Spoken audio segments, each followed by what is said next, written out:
Autumn winds begin to blow.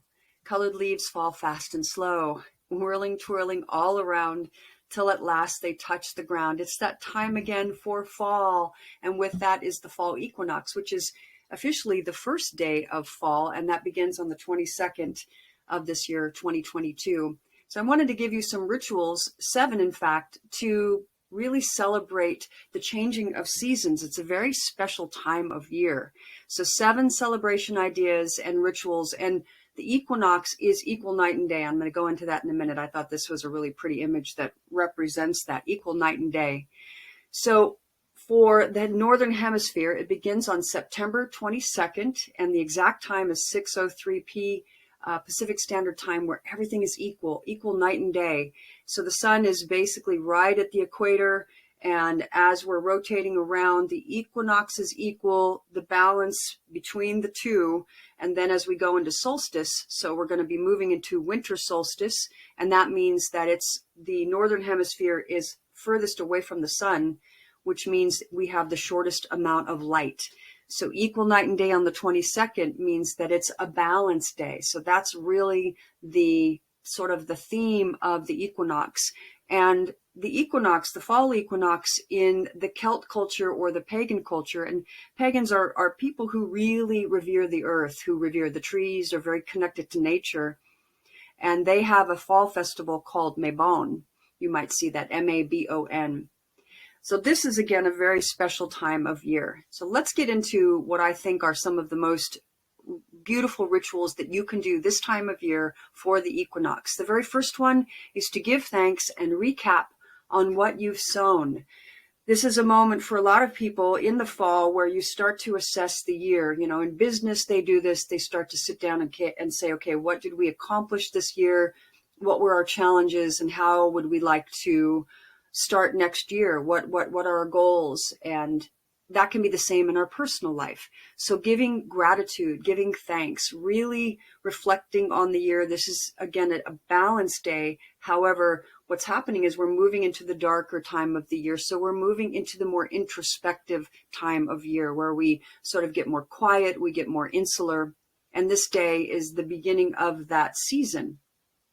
So giving thanks, taking time to balance and reflect. That's one of the first things. I love the gratitude journals. I love sort of setting intention and thinking about things and asking the big questions of myself.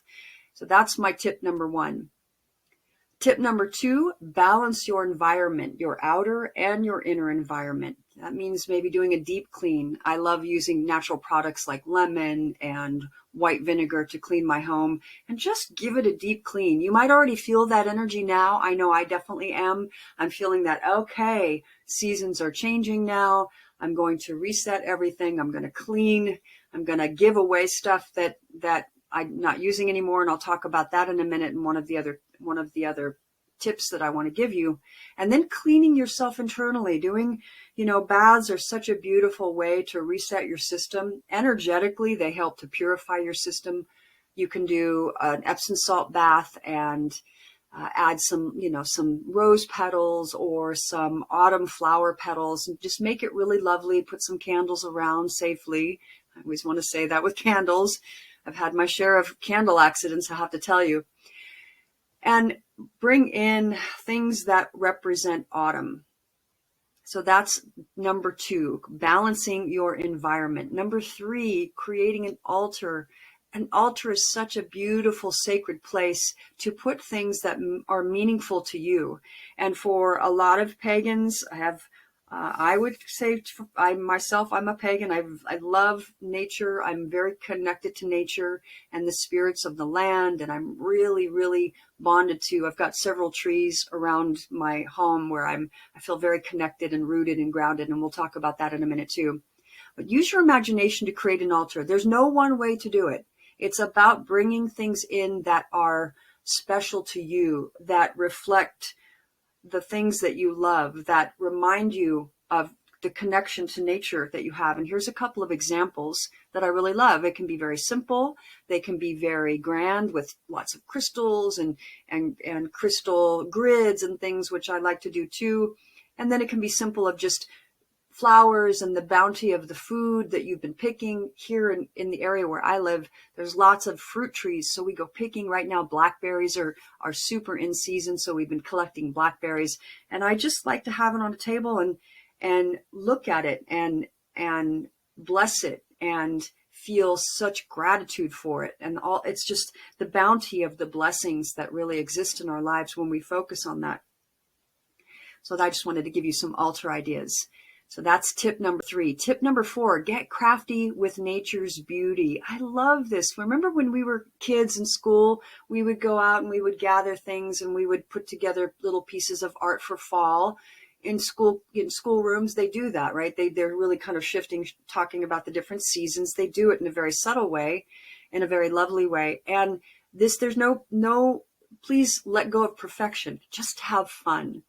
Just go out, and if you have kids, they love this. You go out and you gather all the beautiful little bits and baubles that you can find in nature and put together a beautiful piece of artwork, and that can be part of your altar. You put it up on your fridge like a lot of parents do. I know I do. Or create the altar so that the kids can really get involved and their artwork can be part of that, can create such a special experience for them and for you. Here's some ideas I had. So a fall scavenger hunt. A fall scavenger hunt. This is such a fun way of, again, getting into the season and appreciating. And you can do this for every season, of course. There's different things that happen throughout the seasons. And this is such a lovely way to go, yes, things are changing. Wow, look at all the things that are special for fall. The one thing that I love in our area, see these little winged seeds at the bottom? Those are everywhere. And I hadn't really noticed them until I started putting together these scavenger hunts for my clients. Like, holy moly, there they are. And they just, flow down so sweetly. There's a really great movie called Soul. If you've seen it, it's Pixar's animation. And there's one scene where, if you've seen it, the character is sitting and just kind of like reveling in this beautiful experience. And here comes a winged seed and they put their hand out and it drops in their hand. They're just like super sweet. So these are some of the things. You can do what you want. These are just some of the ideas that I had for you. But the scavenger hunt is really fun. And then this is another favorite. Do a fall crown. I love, love, love doing crowns with natural items. And it's super easy. You just take a wire, and you fit it to your head. You can get this at the craft store. And then I wrap a little bit of ribbon around it just to make it soft. And then you collect the items and you glue gun to the crown. Or if you're super crafty, you can sort of, with the branches, you can kind of create and tie together and then add to it. But I always like to use metal because it tends to hold together longer. I have it for a longer period of time. And you can do that for yourself. And if you have kids, you can do it for kids. So these are some of the ideas to get crafty for fall. Number 5, get outside, witness and connect with nature. Witness the magnificence of nature, of all the beauty that's happening around you as the seasons are changing. The leaves are falling, they're changing colors. We have a few trees here that are sort of similar to the East Coast where we get the yellow and the orange and the red, and take pictures and just be in the moment with it. Just go out and appreciate it. Feel the wind, the fall wind coming. So many of my clients love fall. They absolutely love fall. It's their favorite time of year. And I just have so many memories of just even my kids when we were out during the fall season. Just really, really beautiful time, a very beautiful time for most places. So feel and connect with trees. So this is one of my recommendations for getting outside. Sit with your back connected to a tree. Align your spine against the trunk and drop in. Feel the roots of the tree. Connect with the energy because trees are so special. Their roots go deep into the ground, so they're very connected to the telluric energy or the earth energy. And then their branches reach high up into the cosmos. And I've been doing exercises lately where I can see, I've been able to see auras around trees for a long time, but I recently did an exercise with one of my teachers who's a master builder and taught us how to really, again, connect more deeply to the land. And as I sat in meditation, as I was viewing this tree, I could see all of a sudden I saw this huge cone of energy above the tree that just went way up.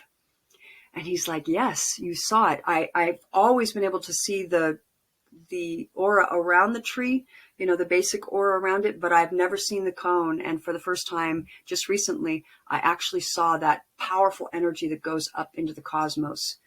So sitting next to a tree will help you ground. It will help you connect both to the earth and to the cosmic realm. So super, super powerful. And I sometimes sing to the tree and then listen to hear what the tree, how the tree responds. And again, this is, you know, very metaphysical. You may not be that, and that's okay. I'm just kind of sharing what I do to give you some ideas. So that's tip number 5. Definitely get outside. Tip number 6, organize a food drive or donation. This is such a great way. You know, we're all in so many ways very, very blessed and have a lot of abundance. I love getting organized. In the fall, our neighborhood where I used to live, we would have our national night out where we gathered, and we would gather and collect things for donation. So, and it can just be, again, a neighborhood thing. It doesn't have to be this big organized event. It can be just talking to the neighbors and saying, hey, what do you have that you can donate right now? Canned foods, other things like that, or clothes, and then give to a local organization that you feel aligned with. This can be such a great way to feel thankful and grateful. You know, when we give, it just fills us up. I know you know this because I'm sure you do this, but this is really a great time of year to also do this, to organize a food drive or a donation drive. That's tip number 6. And then the last tip is celebrate with your community. Celebrate with your community. Community is everything. When you gather with your community, as I said, when we did the national night out and all the neighbors came out, that's your community too, right? It can be your neighbors, it can be your family, it can be your friends. It doesn't matter. It can be gathering with coworkers, or, you know, it doesn't matter. It's just gathering and really appreciating the connectedness. You know, we come into the world dependent. I love talking about this. We're dependent on others, right? And then we go through that phase where we become independent. You know, I'm going to do it on my own. And then ultimately the most healthy mindset and perspective is to come back to interdependence. That interdependence is what we all need. We really don't ever do anything alone. And science and all kinds of articles have been written about isolation is really the death of us. So celebrating your community is another aspect of gratitude, of reflection, of recognizing that, you know, there can be goals outside of you, outside of your home, into your community, giving in that way. Maybe you talk about how you give, how you participate. I know in our neighborhood, I used to participate in, there was something called the NCPC. It was the Neighborhood Crime Prevention Council, where once a month we would all gather and meet and talk about issues in the neighborhood, but also talk about how can we support the neighborhood? How can we support those who are less fortunate or might be going, you know, the wrong direction? We had all kinds of programs that we were talking about and getting involved in. And then this is also a great time to prepare for winter. Preparing for winter, when you prepare and put away now, it can nourish you well into spring. So think about that. You may not necessarily be into canning, but it's just, again, a mindset which is very in line with what happens at this point. The fall festival, the harvest, where things back in the day when they didn't have refrigerators and other things, or even way, way back, it was about gathering to prepare to go inside, to get insular, and have this bounty that you had collected to carry you through till spring. So there you go, my friend. Those are the 7 celebration ideas and rituals that I really love, that I like bringing in every year. One, again, let's go through them again. Give thanks and recap for what you've sown. Balance your environment, your inner and outer environment. Create an altar to celebrate this special time of year. Get crafty with natural items. Get outside to witness nature. Organize a food drive or a donation drive and celebrate with your community. Yes, that is it. Oh, goodness. There we go. Let's see if this plays for us. There we go. Hey, thanks for watching. Subscribe, turn on the notifications. And one thing I'd love to ask is, what was your favorite tip? If you wouldn't mind putting a comment below and just tell me what tip you enjoyed, or even share with me the kinds of things that you do for this time of year. I would love it. All right, see you on the next video.